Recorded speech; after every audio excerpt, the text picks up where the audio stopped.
Welcome to GK solution. இன்னைக்கு video ஒரு CFL லேம்போட சர்க்கியூட். சிஎஃப்எல் லேம்ப் அதுவும் இல்லாம நம்ம tubelight electronic choke, normal fluorescent டியூப்லைட்ல உள்ள எலக்ட்ரானிக் சோக், அது ரெண்டுமே கிட்டத்தட்ட சேம் சிமிலர் சர்க்கியூட் தான். ஸோ அப்போ சிஎஃப்எல் லேம்பை பத்தி நம்ம படிச்சோம்னா எலக்ட்ரானிக் சோக்கு பத்தி நம்ம ஈஸியா அண்டர்ஸ்டாண்ட் பண்ணிக்க முடியும். அதோட சர்க்கியூட்டும் நான் உங்களுக்கு இதோட இந்த வீடியோலயே எக்ஸ்பிளைன் பண்றேன். இப்ப சிஎஃப்எல் லேம்ப் பார்க்கறதுக்கு முன்னாடி நம்ம ஒரு டியூப்லைட், நார்மல் டியூப்லைட் ஒரு காயில் சோக்ல எப்படி வேலை செய்யுது, அதுல ஒரு ஸ்டார்டர்னு ஒரு மெக்கானிசம் இருக்கு, ஒரு ஸ்டார்டர் சுவிட்ச் இருக்கு. அந்த ஸ்டார்டர் சுவிட்ச் நீங்க தெரியும், பழைய மாடல்ஸ்ல எல்லாம் வரும். அந்த சிஸ்டம் என்னோட வீடியோல நான் டிஸ்கிரிப்ஷன்ல தரேன். அந்த என்னோட பழைய வீடியோலயே நான் எக்ஸ்பிளைன் பண்ணிருக்கேன். ஒரு ஃப்ளோரசன்ட் லேம்ப் எப்படி ஸ்டார்ட் ஆகுது, எப்படி எரியுது, எப்படி ஒர்க் பண்ணுது, அதுல இருக்கக்கூடிய சோக்கு ஸ்டார்டரோட பர்பஸ் என்ன, அதோட வேலை என்ன, அது இந்த டியூப்லைட் உள்ள என்ன இருக்கு, அதுக்குள்ள இருக்கக்கூடிய கேஸ், அதுல இருக்கக்கூடிய மெர்க்குரி டிராப், அதுல இருக்கக்கூடிய ஃபிலமெண்ட், அந்த fluorescent material, phosphor fluorescent material, இதை பத்தி எல்லாம் டீடைல் அதுல கொடுத்துருக்கேன். அதனால நான் அதை திருப்பி ரிப்பீட் பண்ணல. உங்களுக்கு அதை பத்தி ஒரு டவுட் இருக்கிறவங்க என்னோட பழைய வீடியோவை பாருங்க. இப்ப நம்ம ஒரு பேசிக்கா ஒரு ஐடியா தரேன். அந்த டியூப்லைட்ல எப்படி ஒர்க் பண்ணுது, அதுல எந்த போர்ஷனை இந்த போர்டு வழியா நம்ம அதை நிறைவேற்றிக்கிறோம் அப்படிங்கறத தான் பார்க்கணும். அதுக்கப்புறம் இந்த போர்டுல இருக்கக்கூடிய பிரின்சிபிள், யூஸ் பண்ணக்கூடிய பிரின்சிபிள்ல நான் இதை போன வீடியோல சொன்ன அதே காயில்ல இண்டக்டர், போன வீடியோல நம்ம என்ன பண்ணோம்னா ஒரு கெபாசிட்டர்ல பார்த்தோம். அதாவது ஒரு டிராப்பிங் வோல்டேஜ் டிராப் கெபாசிட்டரா யூஸ் பண்ணாங்க, வோல்டேஜ் டிராப்பரா யூஸ் பண்ணோம். இங்க ஒரு இண்டக்டரை நம்ம யூஸ் பண்ண போறோம். அந்த இண்டக்டரை என்ன செய்ய போறோம்னா ஃப்ரீக்வன்சி அட்ஜஸ்ட் பண்றது மூலியமா அதோட ரியாக்டன்ஸை மாத்திட்டு அதை நம்ம ஒரு டியூப்லைட்ல யூஸ் பண்றதுக்கு வோல்டேஜ் டிராப்பரா யூஸ் பண்ணிக்க போறோம். ஸோ இப்போ இதுல நம்ம இருக்கக்கூடிய இண்டக்டர் ரெண்டு பர்பஸ் யூஸ் ஆகும். ஃபர்ஸ்ட் முதல் பர்பஸ் ஹை வோல்டேஜ் உற்பத்தி பண்றது, அதுக்கப்புறம் அது ரன்னிங்ல கண்டினியூ ஆகிறதுக்கு லோ வோல்டேஜ்ல உற்பத்தி பண்றதுக்கு அதே இண்டக்டர் யூஸ் ஆகும். அது எப்படி யூஸ் பண்றாங்கன்னா அதுல இருக்க ஃப்ரீக்வன்சியை மாத்துறாங்க. ஏன்னா இண்டக்டர்ங்கிறது அதுல இருக்கக்கூடிய காயில் பிசிக்கல் காயில், அதை நம்ம சேஞ்ச் பண்ண முடியாது. ஸோ ஃப்ரீக்வன்சியை மாத்தினாலே அதோட இண்டக்டன்ஸ் மாறிடும், அதாவது ரியாக்டன்ஸ் மாறிடும். ரியாக்டன்ஸ் மாறிச்சுன்னா உங்களுக்கு நீங்க ரெசிஸ்டன்ஸ் மாதிரி தான் அது. நீங்க வோல்டேஜ் டிராப்பை வேரி பண்ணிக்கலாம். அந்த வோல்டேஜ் டிராப் மூலியமா நமக்கு தேவையான வேலைகளை நம்ம அதுல இருந்து சாதிச்சுக்க முடியும். இதுதான் முக்கியம். இது கண்டிப்பா நீங்க இதை புரிஞ்சுக்கணும். இது புரிஞ்சுனாதான் நம்ம இன்னைக்கு ஃபியூச்சர்ல வர வீடியோஸ்ல இந்த மாதிரி ஒரு போர்ஷன் வரும்போது நமக்கு எளிதா அது புரியும். ஏன்னா இந்த இண்டக்டர் எல்லாரும் நினைக்கிறாங்க ஒரு இண்டக்டர் அது போகவே போகாது, அது ஒரு சின்ன ஒரு சிங்கிள் வைண்டிங் காயில், அதோட வேலை தெரியாம யோசிச்சுட்டு இருக்காங்க. ஆனா அந்த வேலை தெரிஞ்சா உங்களுக்கு ஈஸியா சர்க்கியூட்டோட ப்ராப்ளத்தை ட்ரபிள் ஷூட் பண்றதுக்கு எளிதா இருக்கும். அதுதான் காரணம். இப்ப வாங்க நம்ம முதல்ல நான் டியூப்லைட், ஃப்ளோரசன்ட் டியூப்லைட்ல ஒரு நார்மல் காயில் சோக்ல எப்படி வேலை செய்யுதுன்னு பார்ப்போம். அந்த பேசிக்கை நம்ம எப்படி இதுல கொண்டு வரோங்கிறத இப்ப நம்ம இங்க பார்க்கலாம். இப்ப வாங்க நம்ம பார்க்கலாம். இப்ப நான் போர்டு ரெண்டு எடுத்து வச்சிருக்கிறேன். டியூப்லைட்டோட எலக்ட்ரானிக் சோக்கு எடுத்து வச்சிருக்கிறேன், ஃப்ளோரசன்ட் பல்போட உள்ள இருக்கக்கூடிய போர்டும் எடுத்து வச்சிருக்கிறேன். இது ரெண்டுமே சிமிலர் சர்க்கியூட் தான். பார்க்கலாம். பாருங்க, இப்ப நான் இந்த போர்டுல இருக்க சர்க்கியூட்டுக்கு சிமிலரா இருக்க சர்க்கியூட் எடுத்திருக்கேன். இந்த சர்க்கியூட் நான் ட்ரேஸ் பண்ண சர்க்கியூட் இல்ல. இது இதுக்கு சிமிலரா இருக்கிற ஒரு சர்க்கியூட்டை நான் ட்ரேஸ் பண்ண ஒரு டிராயிங் எடுத்திருக்கேன். அதனால இந்த டிராயிங் எக்ஸ்பிளைன் பண்ணிட்டா இது கிட்டத்தட்ட more or 95% same similar circuit. ஒரு 1-2 பார்ட்ஸோட வேல்யூஸ் சேஞ்ச் ஆயிருக்கும். ஒரு எக்ஸ்ட்ரா ப்ரொடெக்ஷன் பார்ட்ஸ் 2-3 கொடுத்துருப்பாங்க, அவ்வளவுதான் டிஃபரன்ஸ். பட் பேசிக் பார்ட்ஸ் எல்லாம் ரெண்டும் சேம் தான். இதுல நிறைய மாடல்ஸ் வருது. நீங்க எந்த டியூப்லைட், இது பிலிப்ஸ் மாடல், அதனால எக்ஸ்ட்ரா ப்ரொடெக்ஷன் கொடுத்துருக்காங்க. இது நார்மல் மாடல்ல பாத்தீங்கன்னா இந்த மாதிரி தான் இருக்கும். இதுல 9 வாட்டுக்கு ஒரு சர்க்கியூட் இருக்கு, இது 11 வாட், 14 வாட் இருக்கு. அந்த மாதிரி அந்த வாட்டேஜ் தகுந்த மாதிரி கொஞ்சம் கெப்பாசிட்டன்ஸ், அந்த வேல்யூஸ் கொஞ்சம் சேஞ்ச் ஆகும். கொஞ்சம் எக்ஸ்ட்ரா ப்ரொடெக்ஷன்ஸ் கொடுத்துருப்பாங்க, அவ்வளவுதான். பட் பேசிக் பார்ட்ஸ் எல்லாம் சேமா தான் இருக்க போகுது. இதுல 2 டிரான்சிஸ்டர் யூஸ் பண்ணிருக்காங்க, பிஎன்பி டிரான்சிஸ்டர், ஒரு டயாக் இருக்கு, அது போக நார்மல் பிரிட்ஜ் ரெக்டிஃபயர் இருக்கு. இதுதான் இந்த ஃபிலமெண்டோட டியூப். ஃபிலமெண்ட் இது ரெண்டு தான் ஃபிலமெண்ட். இந்த ஃபிலமெண்ட் இந்த பல்புக்குள்ள இருக்கும். இந்த சைடு ஒரு ஃபிலமெண்ட், இந்த சைடு ஒரு ஃபிலமெண்ட் இருக்கும். ஸோ இது டியூப்லைட்ல பாத்தீங்கன்னா தெரியும், 2 எண்ட்லயுமே இந்த ஃபிலமெண்ட்ஸ் இருக்கும். அது போக இதுல ஒரு சின்ன நம்ம இப்ப எஸ்எம்பிஎஸ்ல பார்த்த மாதிரியே இதுல ஒரு டிரான்ஸ்ஃபார்மர் இருக்கு, ஒரு சோக் இருக்கு. இந்த சோக்கு பாத்தீங்கன்னா இதுதான் இந்த எஸ்எம்பிஎஸ் மாதிரி இருக்க டிரான்ஸ்ஃபார்மர். பார்க்கையில காயில் மாதிரி இருக்கும். இதுல பாத்தீங்கன்னா 3 வைண்டிங் இருக்கு. இதுல பார்த்தா தெரியும் உங்களுக்கு 3 வைண்டிங் இருக்கும். இந்த 3 வைண்டிங் ரொம்ப ரொம்ப முக்கியம். இது எலக்ட்ரானிக் சோக்லயும் இருக்கும், நம்மளோட சிஎஃப்எல் லேம்ப்லயும் இருக்கும். எலக்ட்ரானிக் சோக்ல கூட காமிக்கிறேன், அதுலயும் இதே இருக்கும் பாருங்க. இந்த போர்ஷன் இருக்கும் கண்டிப்பா. இந்த எலக்ட்ரானிக் சோக்கு சிஎஃப்எல் லேம்பா இருந்தாலும் சரி, இல்ல டியூப்லைட்டோட எலக்ட்ரானிக் சோக்கா இருந்தாலும் சரி, இது கண்டிப்பா இருக்கும். அதே மாதிரி இந்த சர்க்கியூட்ல இந்த டிரான்ஸ்ஃபார்மரும் இருக்கும், இந்த சோக்கு காயிலும் இருக்கும். ஸோ இப்போ இந்த டிசைன் வந்து ரெண்டுக்கும் காமன் தான். அதனால இந்த சர்க்கியூட்டையே நீங்க சிஎஃப்எல் லேம்ப், ஃப்ளோரசன்ட் லேம்ப்ல யூஸ் பண்ணிக்கலாம். சில பேர் ப்ராஜெக்ட்ஸ்ல இதையே யூஸ் பண்ணி கூட எரிய வைக்கிறாங்க. உங்களுக்கு ஸ்பேஸ் இருந்ததுன்னா இந்த சர்க்கியூட்டை கூட யூஸ் பண்ணிக்கலாம். ஓகே, இப்போ நம்ம இதுல வந்து சர்க்கியூட்டை பத்தி பார்க்கறதுக்கு முன்னாடி நம்மளோட நார்மல், அதாவது காயில் சோக் உள்ள டியூப்லைட் வந்து எப்படி வேலை செய்யுதுங்கிறத பார்த்தா அதுல இருந்து இது அதோட வேலையை இது எப்படி நிறைவேற்றுது அப்படிங்கிறத பார்க்கலாம். பேசிக் பிரின்சிபிள் சேம் தான், ஏன்னா அதுல இருக்கக்கூடிய டியூப்லைட் வந்து ரெண்டுக்கும் சேம் தான். இப்போ டியூப்லைட் வந்து இதான் டியூப்லைட்னு வச்சுங்க. இன்னும் கிளியரா இதை பத்தி தெரியணும்னா நான் அனிமேஷன்ஸோட என்னோட வீடியோல போட்டிருக்கேன். இங்கே வந்து இந்த காயில் இருக்கு, இங்கே காயில் இருக்கு. ஓகேங்களா? இப்போ இந்த டியூப்லைட் தான் இங்கே நமக்கு வந்து இப்படி வருது, இப்படி வருது.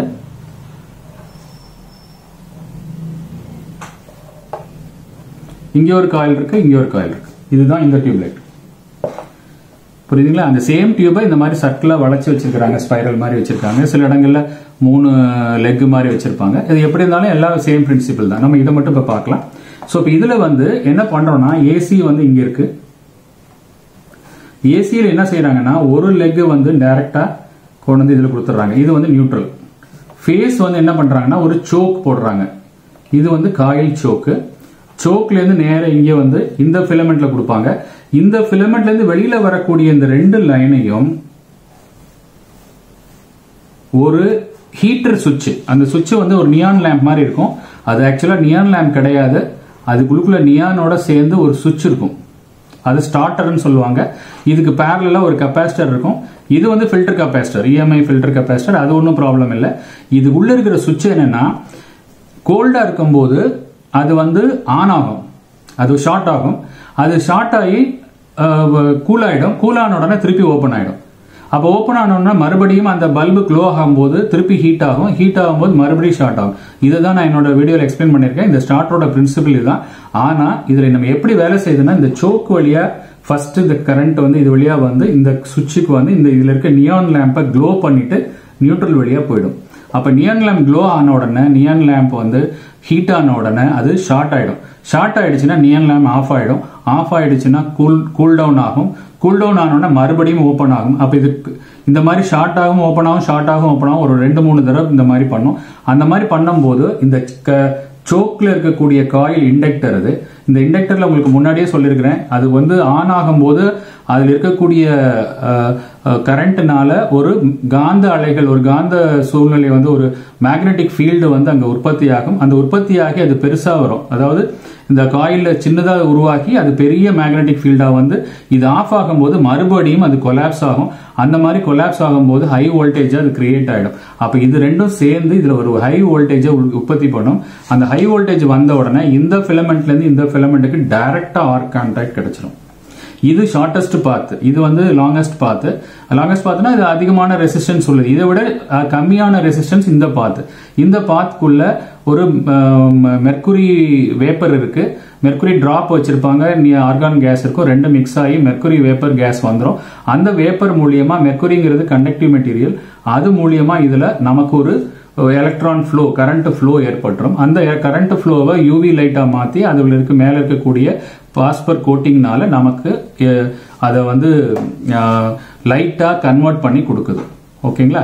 ஃப்ளோரசன்ட் லைட்டா கன்வெர்ட் பண்ணி கொடுக்குது. அது லைட் எமிட் பண்ணிடும். அந்த பாஸ்பர் கோட்டிங் இருக்கு பாத்தீங்களா, அது வந்து டியூப்லைட்ல இருக்கக்கூடிய ஒயிட் கலர் லைட்டா எமிட் பண்ணி கொடுக்கும். ஸோ இதுதான் வந்து டியூப்லைட்டோட பிரின்சிபிள். ஓகே, இதுல நமக்கு வந்து என்ன வேணும்னா, இந்த சோக்கும் இந்த ஸ்டார்டரும் செய்ய வேண்டிய வேலையை நம்ம எலக்ட்ரானிக்ல செய்யறோம். இது என்ன செய்யுது? ஹை ஃப்ரீக்வன்சில ஹை வோல்டேஜ், அதாவது ஒரு 600 வோல்ட் கிட்ட நம்ம கொடுக்கறது 230 தான்.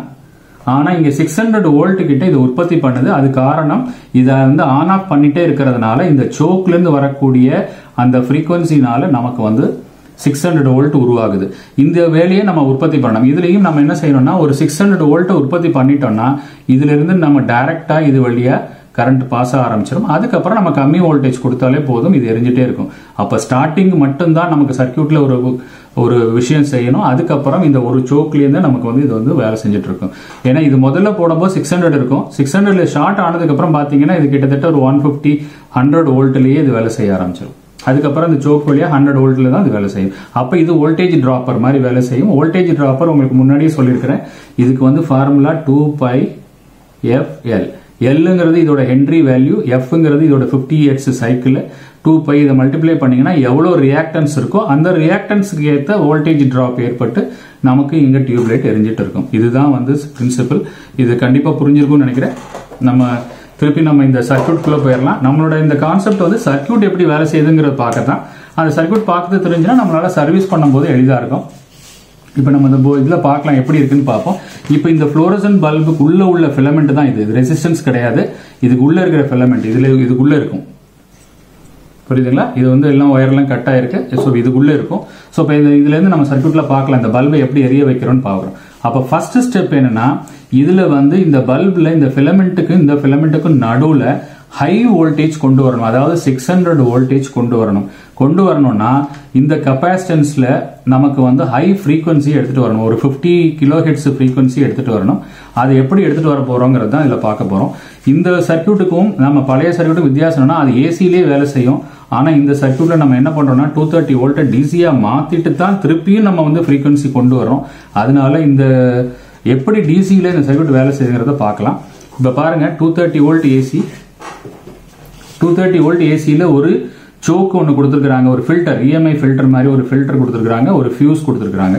இதில் பார்த்தீங்கன்னா இந்த ஃபியூஸ் வந்து நமக்கு வந்து நம்ம நார்மல் ஃபியூஸ் மாதிரி இருக்காது, ஒரு ரெசிஸ்டன்ஸ் மாதிரியே இருக்கும். இப்போ இதில் பார்த்தீங்கன்னா இந்த இடத்துல வரும், இந்த இருக்கு பாருங்க, இதுதான் அந்த காயில். பார்த்தீங்கன்னா தெரியும் இந்த காயில். இது பக்கத்தில் பார்த்தீங்கன்னா ஒரு ரெசிஸ்டன்ஸ் உள்ள கொடுத்துருக்காங்க. அந்த ரெசிஸ்டன்ஸ் தான் அந்த ஃபியூஸ் ரெசிஸ்டன்ஸ். இது வந்து ஒரு லோ ஓம்ஸ், ஒரு 2 ohms 3 ohms அந்த மாதிரி கொடுத்துருப்பாங்க. இது வந்து ஏதாவது இந்த சர்க்யூட்ல ப்ராப்ளம் இருந்தால் இந்த ஃபியூஸ் ப்ளோ ஆகிடும். நம்ம ஃபியூஸை மாற்றிட்டு நம்ம வந்து செய்யலாம். ஆனால் ஃபியூஸ் மாற்றுறதுக்கு முன்னாடி எதனால போச்சுங்கிறத கண்டுபிடிச்சு பண்ணணும். இந்த மாதிரி சர்க்யூட்டை நீங்கள் வந்து ஆப்ரேட் பண்ணி செக் பண்ணி பார்க்கல நீங்கள் சீரிஸ் லேம்பில் போட்டு பண்ணுங்க. அதுதான் பெஸ்ட் மெத்தடு. சீரிஸ் லேம்ப் இங்கே மட்டும் தான் செக் பண்ணணும், வேற எங்கேயாவது ஷார்ட் பண்ணிடக்கூடாது. இங்கே மட்டும் செக் பண்ணி பார்க்கலாம். ஓகே, இப்போ நம்ம என்ன பண்ணுறோம், 230 வோல்ட் ஏசி ஆஸ் யூஷுவல் இதில் ஃபில்டர் வழியாக வருது, ஃபியூஸ் வழியாக வந்து பிரிட்ஜ் ரெக்டிஃபயர் இருக்கு. ஓகேங்களா? பிரிட்ஜ் ரெக்டிஃபயருக்கு அப்புறம் ஒரு கெபாசிட்டர் கொடுத்தாங்க. ஸோ இதுவரை உள்ளது வந்து சும்மா ஒரு ரெக்டிஃபிகேஷன் ப்ராப்ளம் தான், ப்ராசஸ் தான். இங்கே வந்து 230 வோல்ட் இருந்தால் இங்கே 310 வோல்ட் வரும். இது நான் முன்னாடியே உங்களுக்கு சொல்லியிருக்கேன். 310 வோல்ட் இங்கே வந்து டிசி கிடைக்கும். ஓகே, இதுவரை நமக்கு வந்து டிசி வந்தாச்சு. இப்போ இதுல இருந்து இங்க 2 டிரான்சிஸ்டர் கொடுத்துருக்காங்க. அது போக இங்க ஒரு 3 வைண்டிங் உள்ள ஒரு டிரான்ஸ்ஃபார்மர் கொடுத்துருக்காங்க. ஓகேங்களா? இதுல வந்து நீங்க இதை வந்து பிரைமரின்னு எதை வேணா எடுத்துக்கலாம். இதை பிரைமரியா வச்சுக்கலாம், இது ஆக்சிலரி, இதை செகண்டரியா கூட வச்சுக்கலாம். இல்ல இது 3 வைண்டிங் உள்ள ஒரு டிரான்ஸ்ஃபார்மர்னு வச்சுங்க. இதுல வந்து நீங்க இந்த டாட் வந்து ரொம்ப ரொம்ப முக்கியம். இந்த டாட் என்னன்னு நான் முன்னாடி சொல்லியிருக்கிறேன். அது வந்து இன்லெட்டோட இது பிளஸ்ன்னு வச்சுங்க. அப்ப எல்லாமே நீங்க இங்க பிளஸ்ன்னு வச்சுக்கணும். ஓகேங்களா? இங்க பிளஸ், இங்க மைனஸ், இங்க பிளஸ், இங்க மைனஸ், இங்க பிளஸ், இங்க மைனஸ், அந்த மாதிரி இந்த வைண்டிங்ஸை நம்ம மாத்தி கொடுக்கணும். அது இந்த பாயிண்ட் இருக்கிறது உள்ள நம்ம ஸ்டார்டிங் வைண்டிங்கோட ஸ்டார்டிங் எண்டு, இது பினிஷிங் எண்டு. அதுதான் இதோட மீனிங். ஸோ இதுல ரொம்ப ரொம்ப முக்கியம் இந்த வைண்டிங் தான். இந்த வைண்டிங்ல என்ன பண்ணிருப்பாங்கன்னா, இந்த வைண்டிங்ல வந்து இதை வந்து பாசிட்டிவ் நெகட்டிவ் வந்து நம்ம டிரான்சிஸ்டர்ல கொடுத்துருக்காங்க. இதுல பாத்தீங்கன்னா பாசிட்டிவ் டிரான்சிஸ்டர்ல கொடுத்துருப்பாங்க. பாருங்க, பாசிட்டிவ் டிரான்சிஸ்டர்ல கொடுத்துருப்பாங்க. இது ரொம்ப ரொம்ப முக்கியம். இந்த மாத்தி கொடுத்துருக்கணும், அப்பதான் இந்த ஃபங்க்ஷனே வேலை செய்யும். 2 சிங்கிள் சேம் ஃபேஸ்ல கொடுத்துட்டீங்கன்னா 2 அட் அ டைம்ல ஆன் ஆயிடும். புரியுதுங்களா? அப்படி அட் அ டைம்ல ஆன் ஆச்சுன்னா நமக்கு வந்து ஃப்ரீக்வன்சி பில்டப் ஆகாது. அதனால இதை வந்து இதுக்கு வந்து பாத்தீங்கன்னா நெகட்டிவ்ல இருந்து கொடுத்துருப்பாங்க, இதுக்கு பாசிட்டிவ்ல இருந்து கொடுத்துருப்பாங்க. ஸோ அப்போ இது ஆன் ஆகும்போது அது ஆஃப் ஆகும், அது ஆன் ஆகும்போது இது ஆஃப் ஆகும். மாறி மாறி வரும்போது நமக்கு ஒரு ஆசிலேட்டர் வைப்ரேட்டர் மாதிரி ஆப்ரேட் ஆகும்.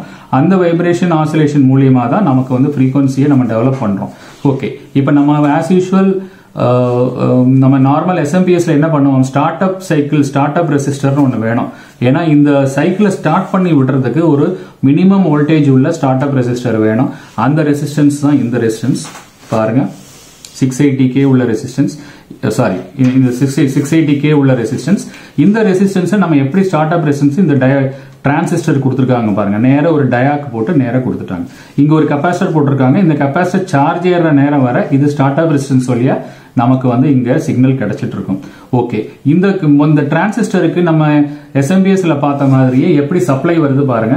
இது பிளஸ் லைன், பிளஸ் லைன் ஒரு கெபாசிட்டர் வழியா இங்கே வருது. இங்க வந்து ஃபிலமெண்ட் வழியா உள்ள போய் மறுபடியும் ஒரு கெபாசிட்டர் இருக்கு, திருப்பி இங்க ஒரு ஃபிலமெண்ட் இருக்கு, மறுபடியும் வந்து ஒரு சோக் வழியா ஒரு இண்டக்டர் வழியா இங்க வந்து டிரான்ஸ்ஃபார்மர், இந்த டிரான்ஸ்ஃபார்மர் வழியா நேர நமக்கு இங்க உள்ள கலெக்டருக்கு வந்துருச்சு. இங்க உள்ள கலெக்டர் அப்ப சப்ளை எப்படி வருதுன்னா இப்படி வருது, இப்படி வரல, உள்ள நடுவுல வரல, இப்படி வருது. இந்த டிரான்சிஸ்டருக்கு சப்ளை இப்படி வந்துருச்சு, இந்த டிரான்சிஸ்டருக்கு இது வழியா போயிட்டு கெபாசிட்டர் வழியா போயிட்டு இந்த ஃபிலமெண்ட் வழியா வந்து இந்த சோக் வழியா வந்து இந்த டிரான்ஸ்ஃபார்மரோட ஒரு வைண்டிங் வழியா உள்ள வருது, உள்ள வந்து நேர கலெக்டர்ல ஜாயின் ஆயிடுச்சு. எமிட்டரை ஒரு 1 ohms ரெசிஸ்டன்ஸ் போட்டு மைனஸ்ல கொடுத்துருக்காங்க. சோ இப்ப இந்த இதை வந்து ஒரு சுவிட்ச், எலக்ட்ரானிக் சுவிட்ச்னு வச்சுக்கலாம். இந்த சுவிட்சை ஆன் பண்ணணும்னா இந்த ஸ்டார்ட் அப் ரெசிஸ்டன்ஸ் வரக்கூடிய கரண்ட் இந்த டயாக் வழியா உள்ள வந்து இதை ஆன் பண்ணுது. இப்ப இது ஸ்லோவா ஸ்டார்ட் ஆகுது. இது ஸ்டார்ட் ஆகும் போது அப்ப என்ன ஆகும்னா நம்ம அந்த சர்க்கியூட்ல பார்த்த மாதிரி தான் இது ஸ்டார்ட் ஆகும். ஸ்டார்ட் ஆனதுக்கு அப்புறம் இங்க உள்ள இங்க வந்து சீரீஸ்ல ஒரு இண்டக்டர் ஒரு கெபாசிட்டர் கொடுத்துருக்காங்க, இங்க ஒரு கெபாசிட்டர். அப்ப 2 கெபாசிட்டர் ஒரு இண்டக்டர் சீரீஸ்ல இருக்கு. எப்போதுமே ஞாபகம் வச்சுங்க, ஒரு இண்டக்டரும் ஒரு கெபாசிட்டரும் பேரலாவோ சீரீஸாவோ இருந்தால் இது சார்ஜ் ஏறி இதுல டிஸ்சார்ஜ் ஆகும், அப்புறம் அது சார்ஜ் ஏறி இதுல டிஸ்சார்ஜ் ஆகும். நமக்கு இங்க ஒரு ரெசனன்ட் ஃப்ரீக்வன்சி உண்டு. இது ரொம்ப ரொம்ப முக்கியம். ஒரு பேரலாவும் ஜாயின் பண்ணலாம் அல்லது சீரீஸ்லயும் ஜாயின் பண்ணாலும் அது ஒரு ரெசனன்ட் ஃப்ரீக்வன்சியை ஏற்படுத்தக்கூடிய ஒரு ஆசிலேட்டரா வேலை செய்யும். ஒரு இண்டக்டரும் ஒரு கெபாசிட்டரையும் பேரலாகவோ சீரீஸாகவோ இணைச்சிருந்தீங்கன்னா அது ஒரு ரெசனன்ட் ஆசிலேட்டரா ரெசனன்ட் ஃப்ரீக்வன்சியில ஒரு ஆசிலேட்டர் மாதிரி ஒரு ரெசனன்ட் ஃப்ரீக்வன்சியை ஏற்படுத்தும். அந்த ரெசனன்ட் ஃப்ரீக்வன்சியை வச்சு தான் நம்ம இந்த பர்பஸை யூஸ் பண்ண போறோம். அப்ப என்ன அர்த்தம்னா இந்த கெபாசிட்டர் ரொம்ப ரொம்ப முக்கியம். இதனால தான் அந்த கெபாசிட்டர் ஸ்டார்டிங் சைக்கிளே ஏற்படுது. நம்ம எப்படி டியூப்லைட்ல ஒரு ஸ்டார்டர் இருந்ததோ அந்த ஸ்டார்டரோட வேலையை இந்த கெபாசிட்டர் தான் ஏற்படுத்துது. இது எப்படி ஏற்படுத்துதுன்னு பாருங்க. இப்ப ஃபர்ஸ்ட் இதை ஸ்டார்ட் பண்றோம், இங்க இருந்து இங்க ஷார்ட் ஆகுது. இது ஷார்ட் ஆன உடனே இந்த சுவிட்ச் ஆன் ஆன உடனே இந்த காயில்ல இருந்து நமக்கு லோட் ஆகி இந்த கெபாசிட்டர் சார்ஜ் ஆக ஆரம்பிக்கும். இந்த கெபாசிட்டர் ரெண்டும் சார்ஜ் ஏறும். இது சார்ஜ் ஏறுற நேரம் வரை இந்த இண்டக்டர் வழியா இது வழியா நமக்கு கரண்ட் ஃப்ளோ இருக்கும். இது சார்ஜ் ஏறி முடிச்ச உடனே நமக்கு இங்க கரண்ட் ஃப்ளோ கட் ஆயிடும். இங்க கரண்ட் ஃப்ளோ கட் ஆயிடுச்சுன்னா ஆட்டோமேட்டிக்கா இந்த சர்க்கியூட்டும் வந்து இது கரண்ட் கட் ஆயிடுச்சுன்னா நான் முன்னாடி சொன்ன மாதிரி இந்த காயில்ல இருந்து ரிவர்ஸ் ஃப்ளோ ஏற்படும். இந்த காயில்ல இருந்து அந்த மேக்னெட்டிக் ஃபீல்ட் கொலாப்ஸ் ஆகும்போது இந்த காயில்ல இருந்து ரிவர்ஸ் கரண்ட் ஏற்படும். அந்த ரிவர்ஸ் கரண்ட்னால இந்த இருக்கக்கூடிய 2 காயிலோட பொலாரிட்டி சேஞ்ச் ஆயிடும். இது ஷார்ட் ஆகும்போது இது பிளஸ் இது மைனஸ், இது பிளஸ் இது மைனஸா இருந்தது. அப்படி பார்க்கல இது வந்து நீங்க ரிவர்ஸ் டைரக்ஷன்ல நமக்கு வந்து பேக் இஎம்எஃப் வரும்போது இதோட பிளஸ் மைனஸ் மாறிடும். இது மாறும்போது என்ன நடக்கும்னா இந்த பொலாரிட்டி மாறிடுச்சுன்னா இந்த டிரான்சிஸ்டர் ஆஃப் ஆயிடும், இந்த டிரான்சிஸ்டர் ஆன் ஆயிடும். ஏன்னா இந்த டிரான்சிஸ்டர் நம்ம வந்து என்ன பண்ணிருக்கோம்னா இதோட பேஸ்ல பாத்தீங்கன்னா இதோட பிளஸ் தான் முதல்ல கொடுத்திருந்தோம். ஓகேங்களா? இப்ப இதோட மைனஸ் அதுல கொடுத்திருந்தோம். இப்ப இந்த பொலாரிட்டி சேஞ்ச் ஆகும்போது இதுக்கு மைனஸ் வந்துடும், இதுக்கு பிளஸ் வந்துடும். அப்ப இந்த சர்க்கியூட் ஆன் ஆயிடும், இந்த சர்க்கியூட் ஆஃப் ஆயிடும். இந்த சர்க்கியூட் ஆன் ஆச்சுன்னா சர்க்கியூட் இப்படி க்ளோஸ் ஆயிடும். ஓகேங்களா? சோ இப்போ க்ளோஸ் ஆன உடனே மறுபடியும் சாஃப்ட் ஸ்டார்ட் ஆகும். சோ இப்போ இது மாதிரி நமக்கு இந்த சுவிட்ச் வந்து ஆன் ஆஃப் இந்த மாதிரி மாறி மாறி வந்துட்டு இருக்கும். இதுல வந்து ரொம்ப முக்கியம் இந்த காயில இருக்கக்கூடிய பொலாரிட்டியை வந்து மாத்தி கொடுத்துருக்கிறதுனால தான். அதனாலதான் இந்த மாதிரி நமக்கு ஒரு ஆன் ஆஃப் மாதிரி கண்டினியூஸ் ஆகுது. இப்போ வந்து என்னன்னா இந்த கெபாசிட்டர்ல சார்ஜ் ஏறி டிஸ்சார்ஜ் ஆகி அந்த மாதிரி வரும்போது நமக்கு ஒரு 50 ஹெர்ட்ஸ் கிலோ ஹெர்ட்ஸ் நமக்கு ஒரு சைக்கிள் ரெசனன்ட் ஃப்ரீக்வன்சி உண்டு பண்ணிடும். அந்த 50 ஹெர்ட்ஸ் இருக்கும்போது இந்த என்ன நடக்கும்னா இதுல வந்து இந்த 2 ஃபிலமெண்ட்டுக்கும் நடுவுல ஹை வோல்டேஜ், அதாவது 600 வோல்ட் கிட்ட கிரியேட் ஆயிடும். 600 வோல்ட் வந்துருச்சுன்னா இந்த 2 சர்க்கியூட்ல இருக்கக்கூடிய கேஸ் அயனைஸ் ஆகி இது மூலியமாக எலக்ட்ரான் கரண்ட் பாஸ் ஆக ஆரம்பிச்சிடும்.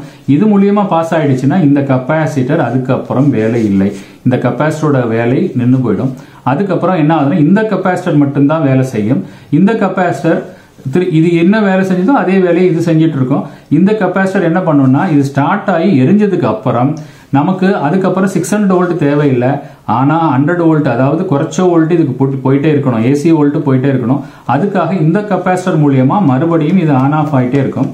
ஆனா இந்த டைம் 50 கிலோ ஹெர்ட்ஸ் இல்ல, ஒரு 20 கிலோ ஹெர்ட்ஸ் கிட்ட குறைஞ்சிரும். இந்த கெபாசிட்டர்னால 20 கிலோ ஹெர்ட்ஸ் கிட்ட குறைஞ்சு இது 20 கிலோ ஹெர்ட்ஸ்ல ஆட்டோமேட்டிக் இது இந்த பல்போட ஃபிலம் கேஸ் வழியா அந்த கரண்ட் பாஸ் ஆகி நமக்கு அந்த சைக்கிள் கண்டினியூ ஆகிட்டே இருக்கும் போது இது க்ளோ ஆகிட்டே இருக்கும். அந்த டைம்ல அந்த 20 கிலோ ஹெர்ட்ஸோட வேல்யூ இந்த இண்டக்டர்ல கால்குலேட் பண்ணணும். 2 பை FL. அப்போ வந்து F வந்து மாறிடும். ஏன்னா இந்த ஃப்ரீக்வன்சி வந்து முதல்ல நம்ம வந்து 50 kHz போட்டோம், இப்போ வந்து 20 kHz தான் போடுறோம். அப்போ இதோட ரெசிஸ்டன்ஸ் மாறி நமக்கு இங்க வேல்யூ வந்து இந்த பல்ப் எரியறதுக்கு வேண்டிய லோ வோல்டேஜ் கிடைச்சிடும் 20 kHzல.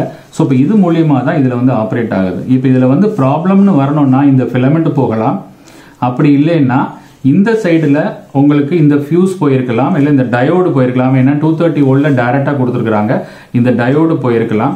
அப்படி இல்லைன்னா இந்த கெப்பாசிட்டர், இங்க ஒரு கெப்பாசிட்டர் இருக்கு, இந்த கெப்பாசிட்டர் அடிக்கடி போயிடும். ஏன்னா இதுதான் வந்து இதுக்கு ஸ்டார்டிங் சைக்கிள். இதை 600 வோல்ட் உற்பத்தி பண்றதுக்கு இதுதான் 50 kHzல சார்ஜ் ஆகி டிஸ்சார்ஜ் ஆகும், சார்ஜ் ஆகி டிஸ்சார்ஜ் ஆகும். இந்த சைக்கிள் வந்து இந்த கெப்பாசிட்டர்னால தான் நடக்குது. நான் இந்த கெப்பாசிட்டர் காமிக்கிறேன். இதுல இந்த கெப்பாசிட்டர் தான் இதுதான் இந்த ஃபிலமெண்ட். இந்த ரெண்டு ஃபிலமெண்டோட ஒயரு, இதுல இருந்து ஒரு ஃபிலமெண்ட் ஒயர், இது ஒரு ஃபிலமெண்ட், இது ரெண்டும் சேர்த்து ஒரு ஃபிலமெண்ட், இது ரெண்டும் சேர்த்து ஒரு ஃபிலமெண்ட். இதுக்கு நடுவில் இருக்கக்கூடிய இந்த கெப்பாசிட்டர் தான் இந்த கெப்பாசிட்டர். ஸோ இந்த ரெண்டு கெப்பாசிட்டரும் போறதுக்கு வாய்ப்பு இருக்கு. இது போயிடுச்சுன்னா நீங்க கெப்பாசிட்டர் மாத்தினா தான் முடியும். இது இல்லைன்னா உங்களுக்கு இது ஃபிலமெண்ட் வந்து ஃபிளிக்கரும் ஆகாது, இது வழியா க்ளோ ஆயிட்டு இருக்கும், இது வழியா உங்களால லைட் வந்து ஸ்டார்ட் ஆகாது. போட்ட உடனே இந்த இடம் மட்டும் க்ளோ ஆகும், இது வந்து ஸ்டார்ட் ஆகாது. அப்ப இந்த கெப்பாசிட்டர் வந்து போயிருக்கும். இந்த கெப்பாசிட்டர் எடுத்துட்டு நீங்க வேற கெப்பாசிட்டர் மாத்திட்டீங்கன்னா போதும். ஸோ இப்போ இந்த கெப்பாசிட்டர்லாம் ரொம்ப எக்ஸ்பென்சிவ் கெப்பாசிட்டர் கிடையாது. அதே ஆனால் மாற்றும் போது மட்டும் அதே வேல்யூ போட்டுங்க. ஏன்னா இது 40, இது வேற, இது பாருங்க 3.3 nF, இது 47 nF. மாத்தி போட்டுறக்கூடாது. ஏன்னா இதோட வேலை வந்து 50 kHz உற்பத்தி பண்ணக்கூடிய வேலை, இது வந்து 20 kHz பண்ணக்கூடிய வேலை. அதனால நம்ம மாத்தி போடக்கூடாது. இந்த ரெண்டு கெப்பாசிட்டர் இது ஆசோலேஷன் ஃப்ரீக்வன்சி கொண்டு வரதுக்கு முக்கியமான ஒன்று.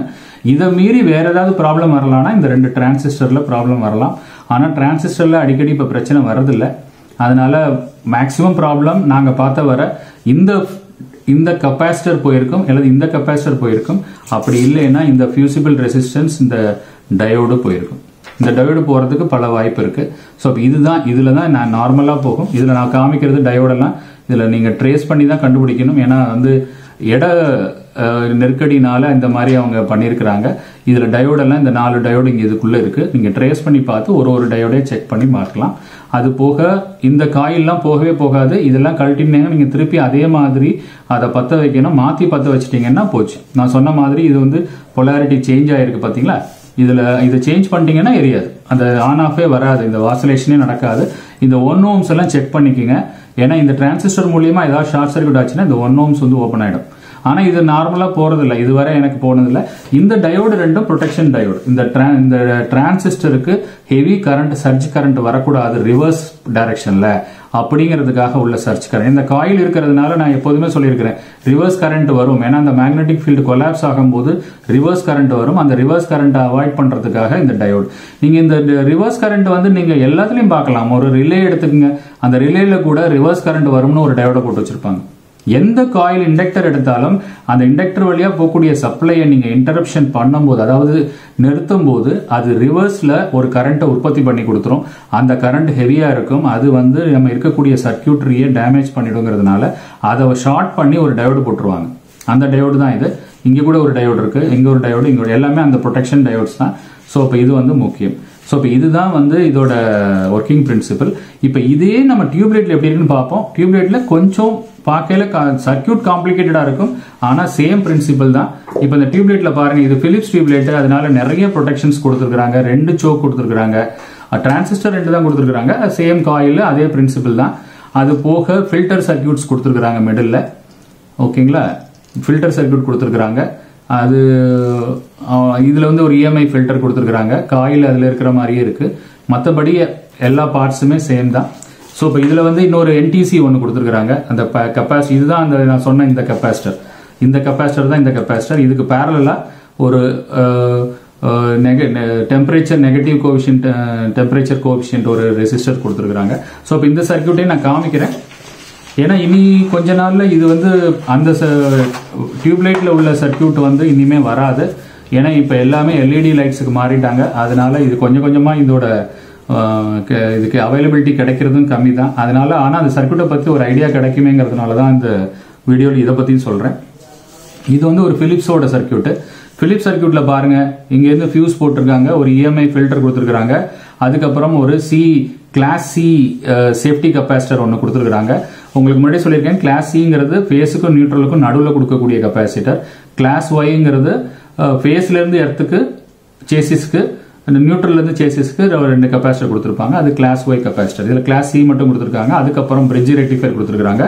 அதுக்கப்புறம் இதுல ஸ்டார்ட் அப்ங்கிற பார்க்கல எப்படி ஸ்டார்ட் அப் வருதுன்னா இங்கே கொடுத்துருக்காங்க. ஸ்டார்ட் அப் அந்த போனதுல நான் இங்கே காமிச்சேன். இங்க வந்து என்ன பண்ணிருக்காங்கன்னா ஸ்டார்ட் அப் வந்து இந்த இடத்துல கொடுத்துருக்காங்க. இது எப்படி வருதுன்னா இங்க இருந்து நேர ஃபிலமெண்ட் வழியா வந்து இங்க இருந்து கெப்பாசிட்டர் வழியா ஃபிலமெண்ட்டுக்குள்ள போகுது. ஃபிலமெண்ட்ல போய் இதுதான் அந்த பேரலல் கெப்பாசிட்டர்.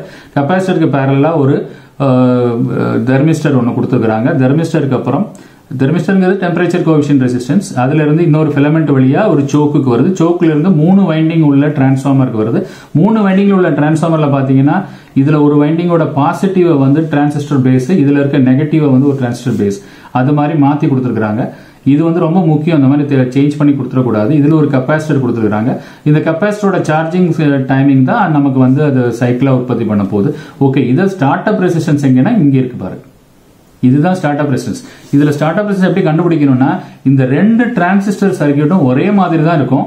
ஆனா ஒரே ஒரு பார்ட் மட்டும் இதுல எக்ஸ்ட்ரா கொடுத்திருப்பாங்க. அதாவது கீழே இருக்கிற டிரான்சிஸ்டர்ல அந்த டிரான்சிஸ்டர்ல இருக்கிற எக்ஸ்ட்ரா பார்ட் இந்த ஸ்டார்ட் அப் ரெசிஸ்டன்ஸ். இந்த ஸ்டார்ட் அப் ரெசிஸ்டன்ஸ் மூலியமா தான் இது முதல்ல ஸ்டார்ட் ஆகும். ஸ்டார்ட் ஆனதுக்கு அப்புறம் இந்த கெப்பாசிட்டர் சார்ஜ் ஏறி திருப்பி வந்து சார்ஜ் ஏறி முடிச்ச உடனே ஒரு ரிவர்ஸ் ஃப்ளோ ஏற்படும். அந்த ரிவர்ஸ் ஃப்ளோல இந்த டிரான்சிஸ்டரோட பேஸோட சிக்னல் மாறி இது சுவிட்ச் ஆன் ஆயிரும், இது சுவிட்ச் ஆஃப் ஆகும். எகைன் அந்த சைக்கிள் ஸ்டார்ட் ஆகும். இதுதான் மெத்தட். ஸோ இப்போ இது மூலியமா தான் நடக்கும். ஸோ ஃபைனலா இது வந்து ஸ்டார்ட் ஆகி எரிஞ்சதுக்கு அப்புறம் இது மூலியமா அதுக்கு சப்ளை வந்து டைரக்டா உள்ள போயிடும் இந்த ரெசிஸ்டன்ஸ் வழியா. ஸோ இப்போ இதுலயுமே சேம் அதே தான். இதுல வந்து ஒரு ப்ரொடெக்ஷன் சர்க்யூட் கொடுத்துருக்காங்க எக்ஸ்ட்ரா. இது பிலிப்ஸ்ல பாத்தீங்கன்னா இந்த மாதிரி அதிகமான சர்க்யூட். பிலிப்ஸ் வந்து எப்படின்னாங்க அதுல சேஃப்டியும் கொடுத்துருப்பான். இன்னொன்னு வந்து அவனை வந்து இன்னொருத்தன் காப்பி அடிக்க கூடாதுங்கிறதுனால அவன் அந்த சர்க்யூட்டை வந்து ரொம்ப கன்ஃபியூஸ் பண்ணி விட்டுருவான். அதுல வந்து எப்படி வேலை செய்யுதுன்னே நமக்கு தெரியாது. ஆனா அந்த பார்ட் எடுத்து அது வேலை செய்யாது. அந்த மாதிரி அவன் வந்து காப்பி ரைட்ஸ் வரக்கூடாது, இன்னொருத்தன் காப்பி பண்ணக்கூடாதுங்கிறதுக்காக அந்த மாதிரி பண்றது. அதனால பிலிப்ஸ் ரிப்பேர் பண்ணும்போது சர்க்யூட் வச்சு கொஞ்சம் பார்த்து தான் ரிப்பேர் பண்ணணும். அவ்வளோ எளிதில்லை. ஆனால் மோஸ்ட்லி இது ரிப்பேர் ஆகாது. ஆனால் மேஜர் இந்த போர்ஷன்ஸ் தான் போகும். அதை வச்சு பார்த்துக்கலாம். இது வந்து நார்மல் டியூப்லைட். இதுதான் வந்து நார்மலாக உங்களுக்கு அவைலபிலிட்டி இருக்கும். இந்த மாதிரி லோக்கலில் நீங்கள் சோக்கு வாங்கினீங்கன்னா இது மாதிரி தான் இருக்கும். இது எப்படி வேலை செய்யுதுன்னு பார்க்கலாம். இந்த சர்க்யூட்டை ஏன் நான் ஃபர்ஸ்ட்லேயே எக்ஸ்பிளைன் பண்ணலைன்னா இதில் டிரான்ஸ்ஃபார்மரை வந்து இந்த எண்டில் கொடுத்துட்டாங்க. கொஞ்சம் அண்டர்ஸ்டாண்ட் பண்ணிக்கிறது கொஞ்சம் சிரமமாக இருக்கும். அதுக்காக தான் இதில் பாருங்க இன்புட் ஏசி இங்கே கொடுக்குறோம். இதுலயும் ஒரு ரெசிஸ்டன்ஸ் ஃபியூஸ் ரெசிஸ்டன்ஸும் கொடுத்துருக்காங்க, ஃபியூஸும் கொடுத்துருக்காங்க. ரெண்டும் கொடுத்துட்டு அதுல இருந்து பிரிட்ஜ் ரெக்டிஃபையர் போட்டிருக்காங்க. பிரிட்ஜ் ரெக்டிஃபையருக்கு அப்புறம் 3 கெப்பாசிட்டர் போட்டு அதை வந்து டிசி ஃபில்டர் பண்ணியிருக்காங்க. ஃபில்டருக்கு அப்புறம் இங்க இருந்து 2 டயோடு போட்டு நடுவில் அதோட ஃபிலமெண்ட்டுக்கு அங்க வந்து என்ன பண்ணாங்கன்னா நமக்கு வந்து நியூட்ரல்ல இருந்து எடுத்துட்டாங்க, ஒரு கெப்பாசிட்டர் வழியா எடுத்துட்டாங்க. இங்க வந்து டயோடு வழியா இந்த கெப்பாசிட்டர் வழியா எடுத்துட்டாங்க. இந்த கெப்பாசிட்டர் வழியா மிடில் இருந்து இதுக்கு ஃபிலமெண்ட்டுக்கு எடுத்திருக்காங்க. ஃபிலமெண்ட்ல இருந்து இந்த கெப்பாசிட்டர் தான் அந்த பைபாஸ் கெப்பாசிட்டர். அதாவது 2 ஃபிலமெண்ட்டுக்கு நடுவில் இருக்கக்கூடிய கெப்பாசிட்டர். அதுக்கு ஒரு ப்ளீடர் ரெசிஸ்டன்ஸ் கொடுத்துருக்காங்க. ஏன்னா அந்த கெப்பாசிட்டர்ல சார்ஜ் எப்போதும் நிற்க கூடாதுங்கிறதுக்காக. ஸோ இப்போ இந்த கெப்பாசிட்டர் தான் ரொம்ப ரொம்ப முக்கியம். ஓகேங்களா? ஸோ இப்போ இந்த கெப்பாசிட்டர் இது ரெண்டும் தான் ரொம்ப முக்கியம். ஸோ இப்போ இதுல இருந்து நேரம் இந்த சோக்குக்கு போகுது. சோக்குல இருந்து அந்த 3 இந்த மாதிரி 3 வைண்டிங் உள்ள டிரான்ஸ்ஃபார்மர் இங்க இருக்கு. அதோட ஒரு வைண்டிங் போகுது. அதுல இருக்கக்கூடிய மற்ற 2 வைண்டிங்கும் 2 டிரான்சிஸ்டரோட பேஸுக்கு போகுது. அதுல பாத்தீங்கன்னா இதுல டாட் வச்ச இடம் இதுல போகல. இதுல டாட் இல்லாத இடம் பேஸுக்கு வருது. இதுல டாட் இருக்க இடம் பேஸுக்கு வருது. அதுதான் ரொம்ப முக்கியம். இந்த வைண்டிங்கோட ஃபேஸை மாத்தி கொடுத்துருப்பாங்க. அப்போ ஒரு சமயத்துல இது ஆன் ஆச்சுன்னா இது ஆஃப்ல இருக்கும், அப்புறம் இது ஆன் ஆகும்போது அது ஆஃப்ல இருக்கும். அப்படி மாறி மாறி ஆன் ஆஃப் ஆகும். இதுல ஸ்டார்டிங் ரெசிஸ்டன்ஸ் இந்த ரெசிஸ்டன்ஸ் வழியா டயாக் வழியா நமக்கு சப்ளை போய் இங்க இருந்து போய் நம்ம இந்த டிரான்சிஸ்டர் கீழே இருக்கிற டிரான்சிஸ்டர் எப்போதுமே ஸ்டார்டிங் டிரான்சிஸ்டர். இது டிரான்சிஸ்டர் ஸ்டார்ட் ஆகும். இது ஸ்டார்ட் ஆன உடனே இந்த கெப்பாசிட்டர் சார்ஜ் ஏறும். இந்த கெப்பாசிட்டர் சார்ஜ் ஏறி அது சார்ஜ் ஏறி பினிஷ் ஆகும்போது இதுல ரிவர்ஸ் ஃப்ளோ ஏற்படும். அந்த ரிவர்ஸ் ஃப்ளோனால நமக்கு இந்த வைண்டிங்கோட பொலாரிட்டி மாறி இந்த டிரான்சிஸ்டர் ஆஃப் ஆயிட்டு இந்த டிரான்சிஸ்டர் ஆன் ஆயிடும். அப்ப அந்த ஆசிலேட்டிங் ரெசோனன்ட் ஃப்ரீக்வன்சில ஆசிலேஷன்ஸ் ஸ்டார்ட் ஆயிடும். அப்ப இது 600 வோல்ட் வர 50 கிலோ ஹெர்ட்ஸ்ல இந்த ஆசிலேஷன் நடக்கும். இந்த டியூப்லைட் எரிய ஆரம்பிச்சு ஷார்டஸ்ட் பாத் கிடைச்ச உடனே இந்த கெப்பாசிட்டரோட வேலை நின்று போயிடும். இந்த கெப்பாசிட்டரோட நின்றுச்சு அப்படின்னா இந்த கெப்பாசிட்டர் வழியா தான் அது வந்து ஆசிலேட் ஆகணும். அந்த மாதிரி ஆசிலேட் ஆகும்போது உங்களுக்கு 20 கிலோ ஹெர்ட்ஸ்ல அந்த டியூப்லைட் கண்டினியூஸா எரிஞ்சிட்டு இருக்கும். இது மூலியமா தான் செய்யுது. நீங்க இந்த மாதிரி பண்றதுனால இங்க நீங்க 200 வோல்ட் கொடுத்தாலும் இது எரிஞ்சிட்டு இருக்கும். ஏன்னா இந்த ரெசிஸ்டன்ஸ் வந்து எதை பொறுத்து மாறும்னா நீங்க கொடுக்கக்கூடிய வோல்டேஜ் இங்க வந்து நமக்கு அதுக்கு வேண்டிய 100 வோல்ட்னா 100 வோல்ட் தான் வரும். நீங்க இங்க 200 கொடுத்தீங்கன்னா இதுல உள்ள ஃப்ரீக்வன்சியை அதிகப்படுத்திடும். இது ஃப்ரீக்வன்சியை சேஞ்ச் பண்றதுனால இதோட ரெசிஸ்டன்ஸ் அதிகமாயிடும். அதிகமாகி டியூப்லைட்டுக்கு வேண்டிய அது பர் 100 வோல்ட் கிடைச்சிட்டே இருக்கும். இப்போ நீங்க 100 வோல்ட் கொடுத்தீங்கன்னா இந்த ஃப்ரீக்வன்சி ஆட்டோமேட்டிக்கா கம்மியாயிடும். கம்மியாயிட்டு இதோட கம்மியாகிறதுனால இதோட ரியாக்டன்ஸ் கம்மியாயிடும். இதோட ரியாக்டன்ஸ் கம்மியாகும் போது ஆட்டோமேட்டிக்கா அந்த டியூப்லைட் வந்து 100 வோல்ட்ல டைரக்டா எரியும். இது வந்து வோல்டேஜ் டிராப்பே இருக்காது. இப்போ நீங்க 100 வோல்ட் கொடுத்தீங்கன்னா இதுல வோல்டேஜ் டிராப்பே இருக்காது. 200 வோல்ட் கொடுத்தீங்கன்னா இதுல 100 வோல்டேஜ் டிராப் இருக்கும். இது எப்படி வந்து மாறுது? அது ரொம்ப முக்கியமான ஒரு பாயிண்ட். இது 100 வோல்ட் கொடுக்கும்போது இங்க வோல்டேஜ் டிராப் இருக்காது. 100 வோல்ட் டைரக்டா வந்து இந்த டியூப்லைட் எரிய ஆரம்பிச்சிடும். சப்போஸ் இதுல 200 வோல்ட் கொடுத்தீங்கன்னா இங்க என்ன ஆகும்னா இதுல வோல்டேஜ் டிராப் வந்து 100 வோல்ட் போயிட்டு பாக்கி 100 வோல்ட் இந்த டியூப்லைட் எரியும். அப்ப எப்படி இது ஒரே காயில் வந்து ரெண்டு விதமா வேலை செய்யுது? முதல்ல வந்து வோல்டேஜ் டிராப்பே இல்ல, இப்ப வந்து வோல்டேஜ் டிராப் இருக்கு. அதுக்கு ரீசன் என்னன்னா நம்ம காயில உள்ள ரெசிஸ்டன்ஸோ அளவையோ நம்ம மாற்ற மாட்டோம். ஆனா அதுல இருக்கக்கூடிய ஃப்ரீக்வன்சியை மாத்திடுவோம். நான் முன்னாடியே சொன்ன மாதிரி அந்த காயிலுக்கு வந்து நீங்க ரியாக்டன்ஸ், அதாவது ஏசி ரெசிஸ்டன்ஸ் சொல்லலாம். ஒரு காயில் இருக்கு, இந்த காயிலோட ஏசி ரெசிஸ்டன்ஸ், இப்ப இதுக்கு வந்து டிசி ரெசிஸ்டன்ஸ்ங்கிறது நம்ம ஓம்ஸ் சொல்லுவோம். இந்த ஏசி ரெசிஸ்டன்ஸ் வந்து ரியாக்டன்ஸ் சொல்லுவோம். ரியாக்டன்ஸ் இது நான் போன வீடியோலயே சொன்னேன்.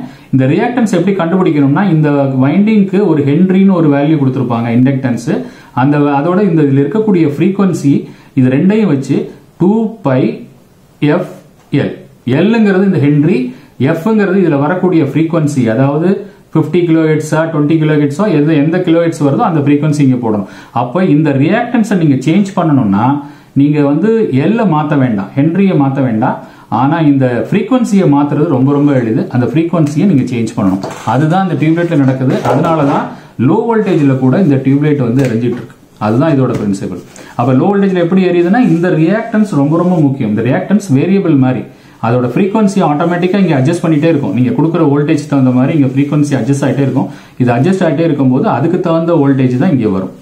இது ரொம்ப பேருக்கு தெரியாது. இது எப்படி வந்து இதோட இந்த ரியாக்டன்ஸ் மாறுதுங்கிறது பெரிய டவுட் இருக்கும். டெக்னீஷியனா இருக்கிறவங்க புரிஞ்சுங்க. இந்த ரியாக்டன்ஸ் எப்படி மாறுதுன்னா இதுல உள்ள ஃப்ரீக்வன்சியை சேஞ்ச் பண்ணா இதோட ரெசிஸ்டன்ஸ், ஏசி ரெசிஸ்டன்ஸ் மாறிடும். அதுக்கு தகுந்த மாதிரி எப்போதுமே இதுக்கு வேண்டிய வோல்டேஜ் கிடைச்சிட்டே இருக்கும். நீங்க இன்புட் வோல்டேஜ் எது கொடுத்தாலும் பரவாயில்ல, 200 கொடுத்தாலும் 110 கொடுத்தாலும் இங்க 100 வோல்ட் மட்டும் வரும். நீங்க கொடுக்கிற வேரியேஷன் இது எடுத்துக்கும். இது எப்படி எடுத்துக்குதுன்னா இந்த ஃப்ரீக்வன்சி அட்ஜஸ்ட் பண்ணி எடுத்துக்கும். ஓகேங்களா? இது நிச்சயமா இந்த வீடியோல நிறைய டவுட்ஸ் உங்களுக்கு கிளியர் ஆயிருக்கும். இன்னும் ஃபியூச்சர் வீடியோல இன்னும் ஒரு கிளாரிட்டியான ஒரு போர்டு கிடைக்கும் போது நான் இன்னும் டீப்பா இதை வந்து ஒரு அனிமேஷனோட எக்ஸ்பிளைன் பண்றேன். அப்ப இன்னும் உங்களுக்கு உங்களோட இன்னும் மிச்சம் ஏதாவது டவுட்ஸ் இருந்தா கூட அதுவும் கிளியர் ஆயிடும். ஆனா இந்த எலக்ட்ரானிக் சோக் வந்து இன்னைக்கு அவுட் ஆஃப் த ஃபீல்டு போகுது. சிஎஃப்எல் லேம்ப் இன்னும் கொஞ்சம் இருக்கு. ஆனா இதுவும் கொஞ்ச நாள்ல போயிடும். இனிமே எல்இடி பல்ப் தான் இருக்கும். நான் அடுத்த வீடியோஸ்ல நான் எல்இடி பல்போட டிரைவரையும் சொல்லித்தரேன். எல்இடி பல்போட டிரைவர் ரொம்ப ரொம்ப சிம்பிள். ஆனா அதுலயும் இந்த சோக் இருக்கு. நான் சொன்ன அதே பிரின்சிபல் இருக்கு. ஃப்ரீக்வன்சி மூலியமா இதோட ரியாக்டன்ஸை மாத்தி தான் அந்த எல்இடிக்கு பவர் சப்ளையை ரெடியூஸ் பண்றாங்க, வோல்டேஜ் டிராப் பண்றாங்க. அந்த ஃப்ரீக்வன்சியை ஆட்டோமேட்டிக்கா அட்ஜஸ்ட் பண்றதுக்கு இப்ப டிரான்சிஸ்டர் போட்டிருக்காங்க. இப்ப வர்ற எல்இடி டிரைவ்ல ஐசி போட்டாங்க. ஸோ இப்போ அந்த ஐசி அதெல்லாம் டேக் கேர் பண்ணிக்கும். அந்த எல்லா சர்க்கியூட்டையும் ஐசிக்குள்ள வச்சுட்டாங்க. ஸோ இப்போ ஐசி இருக்கு, இந்த டிரான்ஸ்ஃபார்மர் இருக்கும், இந்த காயில் கண்டிப்பா இருக்கும், இந்த 2 கெப்பாசிட்டர் கண்டிப்பா இருக்கும். இதுல கெப்பாசிட்டர் வரும், எல்இடியில கெப்பாசிட்டர் வராது. அது டைரக்டா எல்இடி கொடுத்துருவாங்க, மற்றதெல்லாம் இருக்கும். ஓகேங்களா? ஸோ இப்போ இது மூலியமா தான் நடக்குது. இந்த டிரான்ஸ்ஃபார்மர் எல்இடியில இருக்காது. அதுக்கு பதிலாக இது எல்லாத்தையும் சேர்த்து ஒரு ஐசியில போட்டுருவாங்க. இந்த சோக்கு மட்டும் இருக்கும். நான் அந்த மாதிரி ஒரு சர்க்கியூட்டை கூட நான் உங்களுக்கு வந்து எல்இடியில காமிக்கிறேன் ஃபியூச்சர்ல. இப்போ இதுல நிறைய டவுட்ஸ் உங்களுக்கு சிஎஃப்எல் லேம்ப்ல கிளியரா இருக்கும்னு நினைக்கிறேன். இதுல பாத்தீங்கன்னா இந்த கெப்பாசிட்டர் இதெல்லாம் வந்து இந்த இங்க இருக்கிற கெப்பாசிட்டர்ஸ். ஸோ இப்போ இதெல்லாம் வந்து நீங்க ஈஸியா செக் பண்ணிக்கலாம். நீங்க வந்து அப்படி ப்ராப்ளம் இருந்தது பண்ணிக்கலாம். இதுல வந்து நிறைய எஸ்எம்டி ரெசிஸ்டன்ஸ் கொடுத்துருக்காங்க. இந்த மாதிரி ரெசிஸ்டன்ஸ் வந்துச்சுன்னா இந்த போர்டை ரிப்பேர் பண்றது ஒரு பெரிய ஒரு கஷ்டம் இருக்கு. ஏன்னா இதை கரெக்டா எடுக்கணும். இதே ரெசிஸ்டன்ஸ் உங்களுக்கு கிடைக்கிறது கஷ்டம் மார்க்கெட்ல. வேற ஏதாவது போர்டுல இருந்தா எடுத்து போடணும். இல்ல நீங்க வேற ரெசிஸ்டன்ஸ் போட்டீங்கன்னா இங்க பத்த வைக்க முடியாது. ஸோ இப்போ இந்த மாதிரி போர்டு வந்ததுன்னா இந்த போர்டே வந்து உங்களுக்கு கிடைக்குது. இந்த போர்டே பாத்தீங்கன்னா ஒரு 80 rupees 70 rupeesல கிடைக்குது. ஸோ இப்போ இதை கட் பண்ணிட்டு அந்த போர்டை மாத்திட்டீங்கன்னா ரொம்ப ரொம்ப சிம்பிள். அப்படி சப்போஸ் உங்களால ஒரு சிங்கிள் பார்ட் போய் மாற்ற முடியலன்னா நீங்க அந்த மாதிரி பண்ணிக்கலாம். இப்போ நம்மளோட ஐடியா என்னன்னா இது எப்படி வேலை செய்யுதுன்னு காமிக்கிறது தான். நிச்சயமா இந்த வீடியோ உங்களுக்கு ஒரு நல்ல ஒரு இன்ஃபர்மேஷன்ஸ் கொடுத்துருக்கோன்னு நம்புகிறேன்.